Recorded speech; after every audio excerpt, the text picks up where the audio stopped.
नमस्कार, मी प्रज्ञा आणि तुम्ही पाहताय न्यूज अनकटचा #राजकारण एपिसोड. संतोष देशमुख हत्या प्रकरण, वाल्मिक कराड संबंध आणि राजीनाम्याची मागणी या सगळ्यात गेलेलं पालकमंत्रीपद. मागील 2 महिन्यांपासून महाराष्ट्राचे कॅबिनेट मंत्री धनंजय मुंडे या त्या कारणावरून चर्चेत आहेत. या गोष्टी काही कमी होत्या, त्यात आता भर पडली ती कृषी विभागातील घोटाळ्यांच्या मालिकेची. राज्यातील कृषी घोटाळ्याचे विषय लागोपाठ समोर येत आहेत, तर मंत्री धनंजय मुंडे हे घोटाळे झालेच नसल्याचा दावा करत आहे. एकीकडे अंजली दमानिया, भाजप आमदार सुरेश धस यांनी या विषयावर स्फोट केल्यानंतर आता सामाजिक कार्यकर्ते विजय कुंभार सुद्धा मैदानात उतरलेत. या घोटाळ्यातील पैशातून मंत्री आणि अधिकारी काय काय करतात यावर त्यांनी भाष्य केलंय. त्यांच्या या आरोपांमुळे एकच खळबळ उडाली आहे. आजच्या व्हिडिओत आपण जाणून घेणार आहोत धनंजय मुंडे पुन्हा अडचणीत का सापडलेत. मंत्रिमंडळात निर्णय झाला नसतानाही मुंडे यांनी खोटा आदेश काढून 200 कोटी रुपयांचा निधी जारी केला आणि त्यानंतर अतिरिक्त 500 कोटी रुपयांची मागणीही केली, असा गंभीर आरोप दमानिया यांनी केलाय. त्यामुळे मुंडे यांचा पाय आणखीन खोलात गेलाय. त्यात यालाच साक्ष देत विजय कुंभार यांनी ही टीकेची झोड उठवली आहे.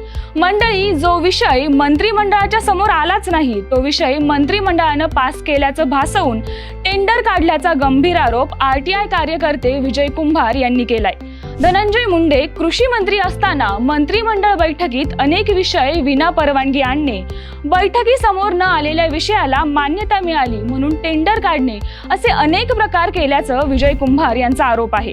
त्याचबरोबर बॅटरी ऑपरेटर स्प्रे पंपाचा निर्णयही असाच घेतला असल्याचा आरोप त्यांनी केलाय.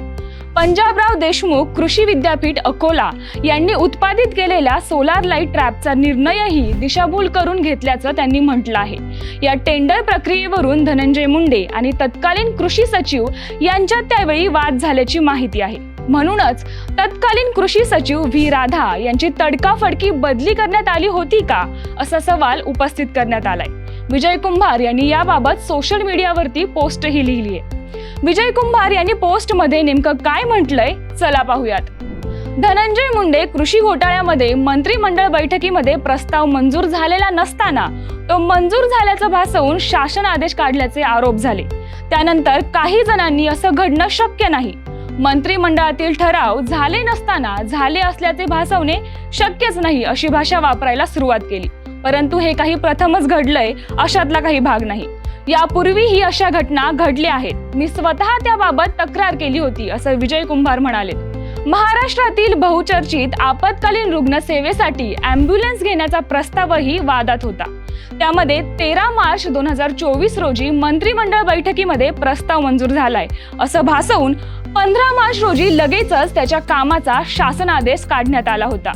या संदर्भात कुंभार म्हणतात, मी मंत्रालयात मुख्य सचिव कार्यालयात कागदपत्रांचे अवलोकन केले असता तो प्रस्ताव अतिरिक्त प्रस्ताव म्हणून बैठकीत ठेवला होता, परंतु तो मंजूर झालाच नव्हता असं दिसून आलं. याबाबतची जनहित याचिका मुंबई उच्च न्यायालयानेही स्वतःहून दाखल करून घेतलीये. त्यामुळे मंत्रालयात किंवा मंत्रिमंडळ बैठकीमध्ये सगळं काही नियमानुसार चालतं अशा भ्रमामध्ये राहण्यात काहीही अर्थ नाही. ज्यांना त्या भ्रमात राहायचंय त्यांनी खुशाल राहावं, त्या बाबतीत हरकत नाही असंही कुंभार म्हणालेत.